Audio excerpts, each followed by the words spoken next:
The moment someone speaks first in a negotiation, they've already lost. That's not a metaphor. That's not a motivational platitude dressed up in business language. That is a psychological mechanism, documented, measured, and exploited by the most effective power brokers in modern history. And the terrifying part is that most people in business, even experienced ones, walk into rooms every single day and hand over control before they pulled out their chair.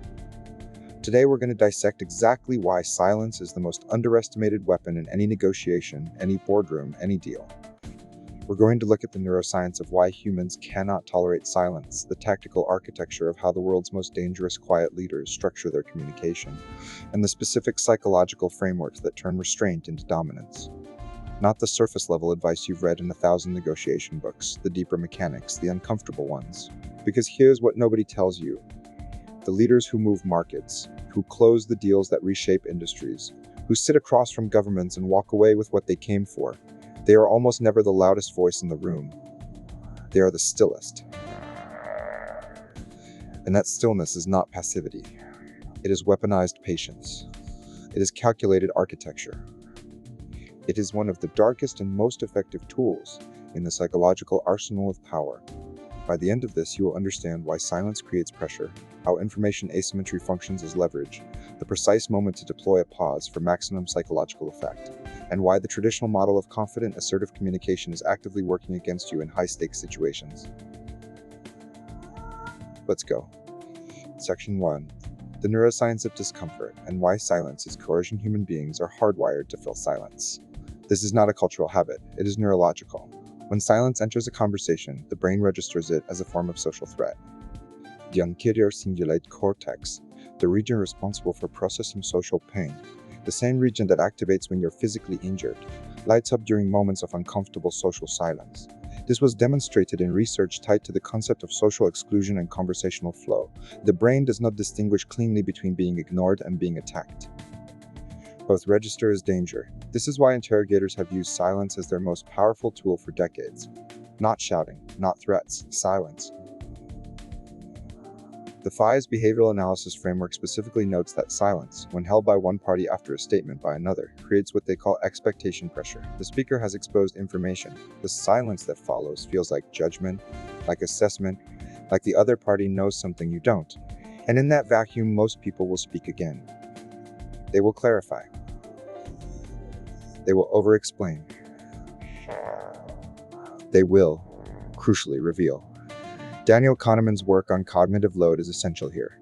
When System 2 thinking, the slow, deliberate, analytical process, is under pressure, humans default to System 1, the fast, emotional, instinct-driven process. Silence creates time pressure even when no deadline exists. The person sitting in silence appears to be thinking. Calculating. The person filling that silence is reacting, and reaction, not calculation, is where mistakes are made, where concessions slip out, where the real number gets mentioned before the opening number. Now apply this to business. Steve Jobs was famous for it. He would sit in product reviews and say almost nothing. His silence was not emptiness. It was pressure. Engineers and designers in those rooms have reported feeling compelled to keep talking, to justify, to add qualifications, until they had effectively argued both sides of their own proposal and dismantled their own position. Jobs never had to attack. He simply did not fill the space where defense would have been. And people collapsed into it. This is our first principle. Silence does not just communicate confidence. Silence actually transfers the burden of justification to the other party. Every second you hold silence after someone makes a statement, you are implicitly asking them to prove it further. And most people, conditioned by social norms that treat silence as malfunction, will oblige. Section 2, Information Asymmetry and the Architecture of the Quiet Advantage here, is the central paradox of conventional negotiation training. It tells you to communicate your value clearly, to make your case, to be persuasive. But persuasion, in the classical sense, is a confession. The moment you try to convince someone, you have revealed that you need their agreement. You have disclosed your dependency. And dependency is the single most exploitable vulnerability in any negotiation. The quiet negotiator operates on a different principle, information asymmetry. The principle, extensively explored in behavioral economics and game theory, is simple in concept and brutal in practice. The party with more information about the other's constraints, motivations, and alternatives holds structural power. Not emotional power, not rhetorical power, structural power. The kind that does not go away when you run out of arguments. The kind that does not. Robert Cialdini's work on scarcity and authority speaks to this indirectly, but the mechanism goes deeper than his consumer-facing applications. When you know that the person across the table has a quarterly deadline, that their board is watching, that their last deal fell through, you hold leverage that has nothing to do with what you say. It is leverage that exists in the space between what they know and what they think you know. Warren Buffett is perhaps the most cited modern example of this architecture in action. His acquisition process is famously minimal in communication. He makes an offer. Once. He does not counteroffer. He does not negotiate terms over extended meetings. He does not send teams of lawyers to signal desperation through sheer volume of activity. The silence of that process, the fact that the offer sits there without elaboration, without urgency, without persuasion, creates a specific psychological effect. It signals that he has alternatives, that this deal, however attractive, is not necessary, that the silence is not hesitation, it is indifference. And manufactured indifference is one of the most powerful signals in any negotiation because it inverts the dependency structure entirely. Richard Thaler's research on loss aversion is critical at this point. Humans are roughly twice as motivated by the prospect of losing something as they are by gaining something of equivalent value. A quiet negotiator who has successfully signaled non-dependency has implicitly placed a loss on the table. The loss of the deal. The loss of this particular opportunity. And the other party's loss aversion begins to work for you while you say nothing. The operational implication is counterintuitive: prepare obsessively, communicate minimally. Know everything about your counterpart's constraints before you walk in. Study their last annual report. Know which division is underperforming. Know who their investors are and what pressure those investors are applying. Know their timeline, and then walk in and say very little of what you know. The knowing is the weapon. The silence is the holster. The mere possibility that you know more than they realize creates a gravitational field that pulls them toward concession. Section 3. The tactical architecture of the pause. There is a difference between silence and the pause. They are related but distinct instruments. Silence is a posture.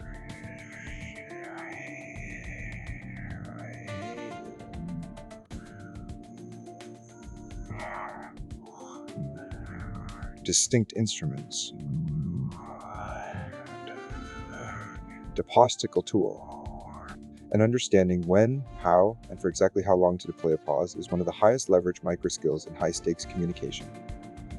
Chris Voss, former FBI lead hostage negotiator, describes what he calls the late-night FM jive voice, a deliberately slowed, lowered delivery pattern that he used in crisis negotiations. But what he describes less explicitly is the structural role of the pause within that vocal architecture. The pause is not rest, it is not hesitation, it is active pressure. Deployed correctly, a pause after a question does three things simultaneously. First, it signals that you are not anxious for an answer, eliminating the appearance of need. Second, it gives the other party time to hear their own answer in their head before they speak it aloud, which often means they moderate or second-guess themselves.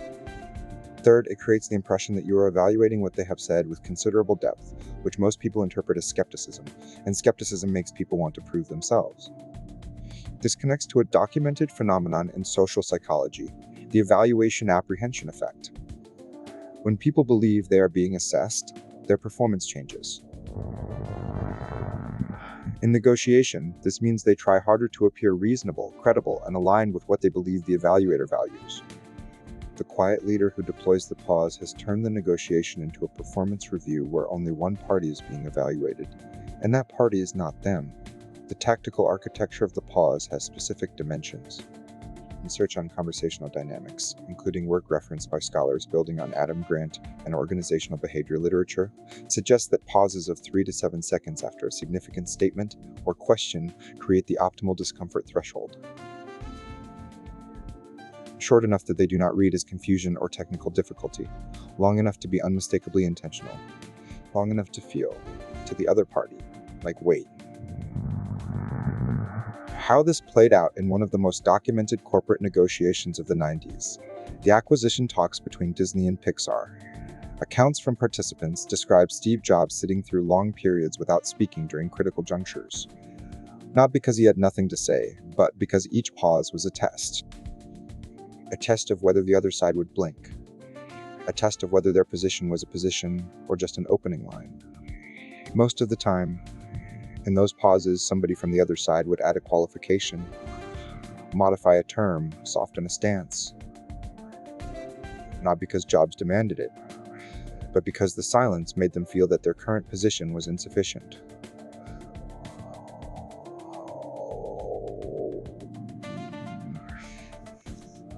Section 4.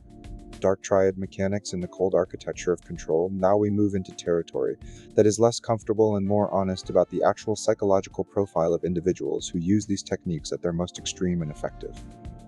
The Dark Triad, narcissism, Machiavellianism, and subclinical psychopathy is not a framework for admiration. It is a framework for recognition.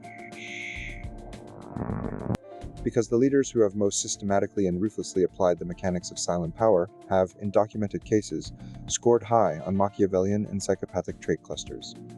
Not because silence itself is pathological, but because the full, weaponized application of these techniques requires a specific psychological capacity, the ability to tolerate, even enjoy, the discomfort of another person without the instinct to relieve it.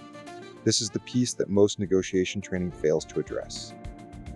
The techniques are learnable. The psychological tolerance to hold them is harder. Most people, when they see discomfort in the person across the table, feel social pressure to relieve it, to say something reassuring, to close the silence, to smile. This is empathy functioning as a liability. The Machiavellian negotiator does not experience this pull, or has trained themselves to override it. They read the discomfort of the other party not as a signal to help, but as a signal of progress, of leverage accumulating. Robert Hare's research on psychopathic traits in corporate environments, which culminated in the chilling observation that the rate of psychopathic traits among senior executives is approximately 4 times higher than in the general population, speaks to exactly this. The corporate environment, particularly at the level of high-stakes deal-making, selects for the capacity to hold discomfort without flinching, to make decisions that affect thousands without losing sleep, to sit in silence while the person across from you unravels. This does not mean you need to be a psychopath to negotiate effectively. It means you need to understand that the most dangerous person you will ever sit across from has deliberately cultivated a specific kind of emotional architecture. They are not cold by accident, they are cold by design. And the first step in defending yourself against that architecture, or deploying elements of it strategically, is recognizing it for what it is. And the Machiavellian playbook in negotiation has specific observable features. First, they establish information control early, asking questions, rarely answering them directly, redirecting with counter-questions. Second, they use strategic inconsistency to prevent you from building a predictive model of their behavior. The moment you think you understand their pattern, they introduce an anomaly. Third, they practice what researchers call strategic emotional leakage. Tiny, calibrated signals of displeasure or enthusiasm that are designed to be read as involuntary, but are entirely manufactured. A slight frown, a near imperceptible nod, a moment where they look away as if disappointed. These are not accidents, they are instruments. Understanding this architecture does not make you immune, but it gives you a different frame for reading silence when it comes from the other side. When someone sits across from you and says nothing after your opening, ask yourself, is this emptiness or is this design? Section 5. Building your own architecture of quiet dominance. The practical application of everything we have covered exists along a spectrum from the immediately accessible to the deeply counterintuitive. And the most important thing to understand before attempting to implement any of it is this: silence without substance is just awkwardness. The quiet leader is quiet because they know something, because they have prepared more deeply than the room expects, because their silence is backed by a structural position of genuine or perceived strength. Attempted silence without that foundation is not power. It is theater, and experienced negotiators will see through it instantly. So the architecture begins before the room. It begins with intelligence gathering up a depth most people consider unnecessary or even uncomfortable. You need to know your counterpart's BATNA, their best alternative to a negotiated agreement, as thoroughly as you know your own, ideally more thoroughly. Because their BATNA is the actual ceiling of your leverage. If their alternative to dealing with you is genuinely good, your silence will not save you. If their alternative is weak and they know you know it, Your silence becomes a gravitational event. The preparation also includes what behavioral economists call anchoring strategy. The first number mentioned in any negotiation functions as a cognitive anchor that distorts all subsequent assessment. This is one of Kahneman and Tversky's most replicated findings. The anchor is almost impossible to ignore entirely, even when the party knows it is arbitrary. The quiet negotiator decides in advance whether to set the anchor or let the other party set it. Both are valid strategies with different implications. Setting the high anchor and then going silent lets loss aversion and adjustment bias do the work. Letting the other party anchor first, and then responding with silence rather than immediate counter, creates confusion and forces them to question their own opening. In the room itself, the first practice discipline is eye contact management. Not aggressive staring. Calibrated, relaxed, sustained eye contact during their key statements, breaking away at moments of your own strength, not theirs. Research on eye contact in negotiation consistently shows that sustained eye contact during another party's concessions is read as acknowledgement without agreement, which keeps the concession train moving. Breaking eye contact while making your own statements is read as thoughtfulness, not weakness. The second practice discipline is what we might call the minimal encourager technique, borrowed from therapeutic communication, but devastatingly effective in negotiation. When someone is speaking, respond only with the absolute minimum verbal acknowledgement. A single word. A slight inclination of the head. Nothing that can be construed as agreement or enthusiasm. The effect is that they continue speaking, elaborating, filling the space, and eventually revealing constraints, priorities, and flexibilities they had no intention of disclosing. The third discipline is end-of-meeting silence. Most people treat the end of a negotiation session as a moment for summary, for consolidation, for warmth. The quiet leader treats it as a final information extraction opportunity. A simple, neutral, unhurried pause at the end, after the formal discussion has concluded, often produces the most significant disclosures of the entire meeting. People relax when they think the game is over. And relaxed people talk. What ties all of this together is a fundamental reorientation of your relationship to communication itself. Most people treat speaking as proof of engagement, proof of intelligence, proof of value. The quiet leader treats speaking as a cost to be minimized and a tool to be deployed with precision. Every word is a choice, every silence is a choice. And the accumulation of those choices, over the course of a high-stakes interaction, is what separates the person who walks away with what they came for from the person who drove home wondering what just happened. The leaders who control rooms without raising their voices are not mysterious. They are not gifted with some innate dominance. They have simply understood something that most people spend their entire careers unlearning from childhood, that you do not need to fill space to own it. That restraint is not the absence of power. Restraint is what power looks like when it is no longer in a hurry. The most dangerous person in any room is the one who has nothing to prove and infinite patience to wait for you to prove that you do. If this reaches you, subscribe.